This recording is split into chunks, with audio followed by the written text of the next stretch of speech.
বিসমিল্লাহির রহমানির রহিম। আসসালামু আলাইকুম রহমতুল্লাহি ওয়া বারাকাতুহু।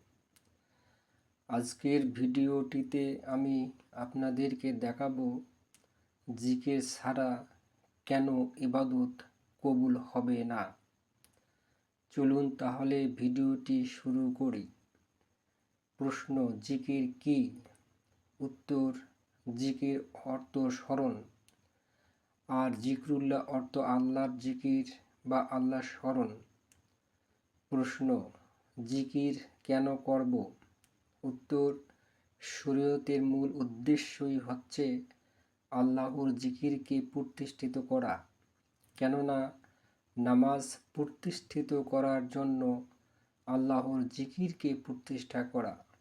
যেমন পবিত্র কোরআনে আল্লাহ তাআলা বলেছেন, সূরা তাহা আয়াত 14, আকিমিস সলাতা লিজিকরি, নামাজ প্রতিষ্ঠিত করো আমার স্মরণে। জিকির ব্যতীত কোনো আমলই আল্লাহ তাআলার দরবারে কবুল হয় না। প্রশ্ন: জিকির কত প্রকার? উত্তর: জিকির 3 প্রকার। প্রথম প্রকার চিৎকার করে জিকির করা।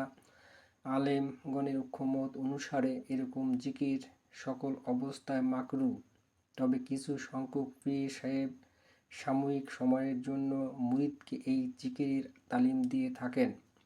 আর কিছু সংখ্যক ইবাদত আছে, যেমন আজান, ইকামত, তশরিক, হজের সময় লাব্বাইক আল্লাহ লাব্বাইক, এই সময়ে জায়েজ আছে। দ্বিতীয়ত, নিম্ন স্বর বা গোপন জিকির। এই জিকিরে মানুষ জিহ্বা সঞ্চালন করে জিকির করে। রাসূল সাল্লাল্লাহু আলাইহি সাল্লাম বলেছেন, সব সময় আল্লাহর জিকিরে তোমরা রসনা সিক্ত রাখো। তৃতীয়ত, কলবি জিকির, চিৎকার না করে, জিহ্বা সঞ্চালন না করে, শুধুমাত্র কলব, রূহ ও নফস দ্বারা জিকির করা। এই জিকিরকে বলা হয় জিকিরের খুফি। এই জিকির একজন কামেল লোকের কাছ থেকে শিখে নিতে হয়, কারণ এই জিকির করার সময় মুখ নড়বে না, ঠোঁট নড়বে না, জিহ্বাও নড়বে না এবং শরীরও দুলবে না। দাঁতের গোড়া তালুতে আল্লাহ আল্লাহ জিকির করবে। আমলনামা লেখক ফেরেশতাও এই ইবাদত সম্পর্কে অজ্ঞাত। উম্মত জননী হযরত আয়েশা সিদ্দিকা রাদিয়াল্লাহু তাআলা আনহা থেকে আবু ইয়ালি বর্ণনা করেন, রাসূল সাল্লাল্লাহু আলাইহি সাল্লাম বলেছেন, নীরব জিকির সরব জিকির অপেক্ষা ৭০,০০০ অধিক মর্যাদা। আল্লাহ তাআলার কাছে এই কালবি জিকিরের মর্যাদা অনেক মূল্যবান। হযরত আবু মুসা আশআরী রাদিয়াল্লাহু তাআলা আনহু বর্ণনা করেছেন, খয়বার যুদ্ধের একটি প্রান্ত অতিক্রম করার সময় একজন মুসলিম জোরে তাকবীর বলেছিলেন। রাসূল সাল্লাল্লাহু আলাইহি সাল্লাম বলেছিলেন, শান্ত হও, তোমরা কোনো অনুপস্থিত সত্তাকে তো আহ্বান করছো না, তোমরা তো ওই সত্তাকে ডাকছো যিনি সর্বশ্রোতা এবং নিকটতম। হাদিস শরীফে এসেছে, রাসূল সাল্লাল্লাহু আলাইহি ওয়াসাল্লাম সব সময় জিকির করতেন। এই জিকির হুসুলীয় নয়, হুন্ডরীয় নয়, মুখের জিকির তো নয়ই।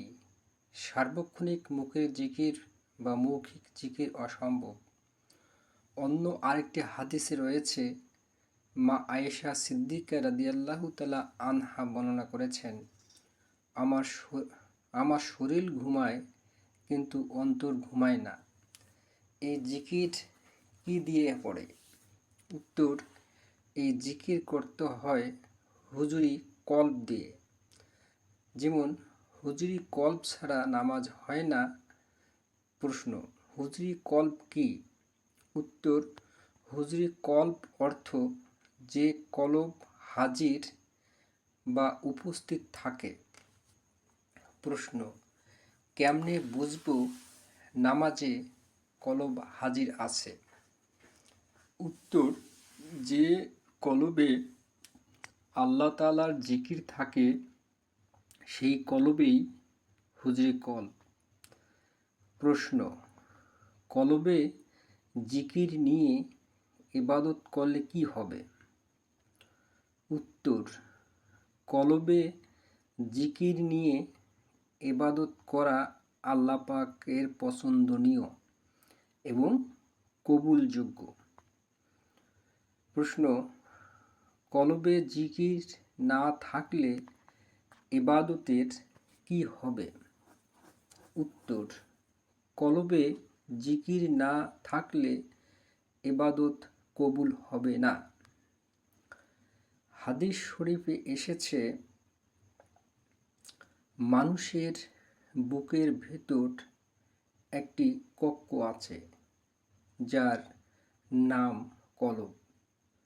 মানুষ যখন জিকির করে শয়তান পালিয়ে যায়, আবার মানুষ যখন জিকির থেকে গাফেল থাকে শয়তান হাঁটু গেড়ে বসে কুমন্ত্রণা দেয়।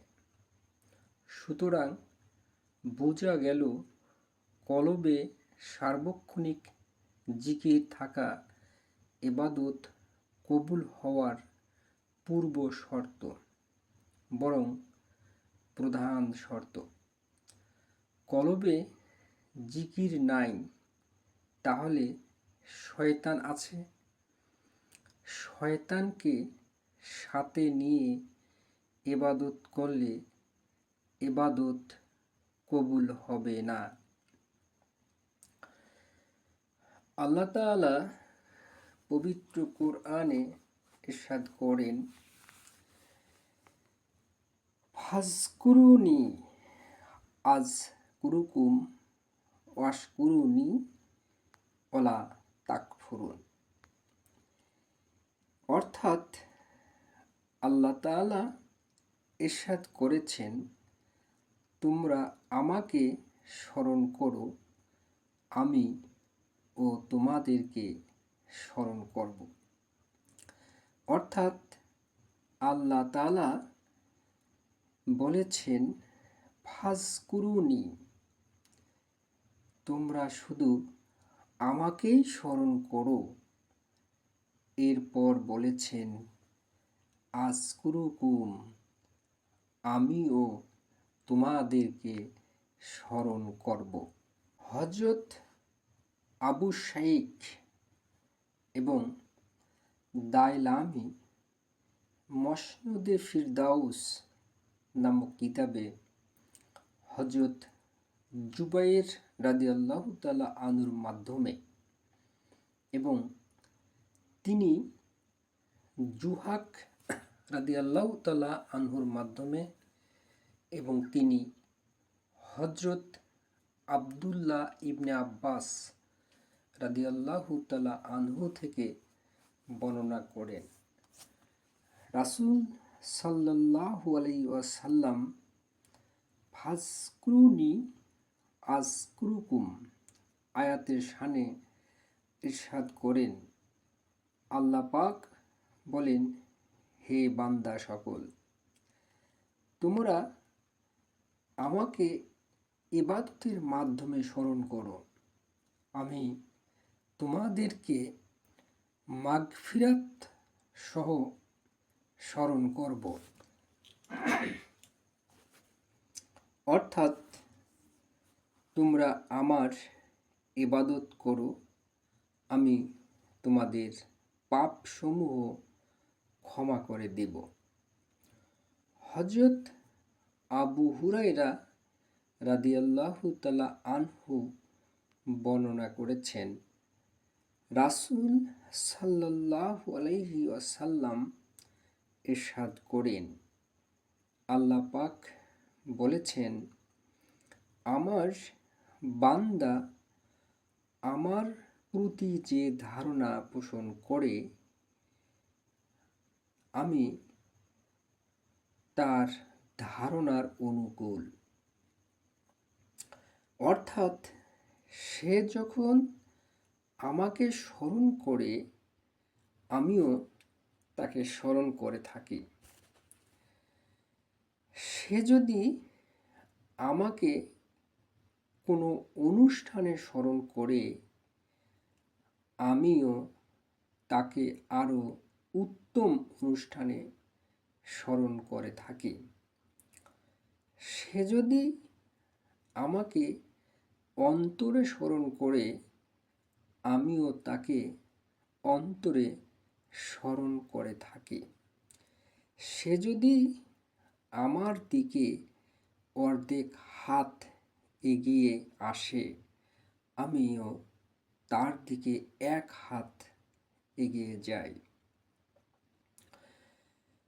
এক হাত এগিয়ে আসলে আমি যাই 2 হাত।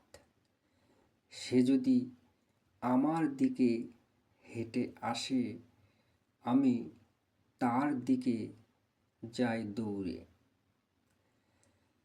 বুখারী শরীফ এবং মুসলিম শরীফ।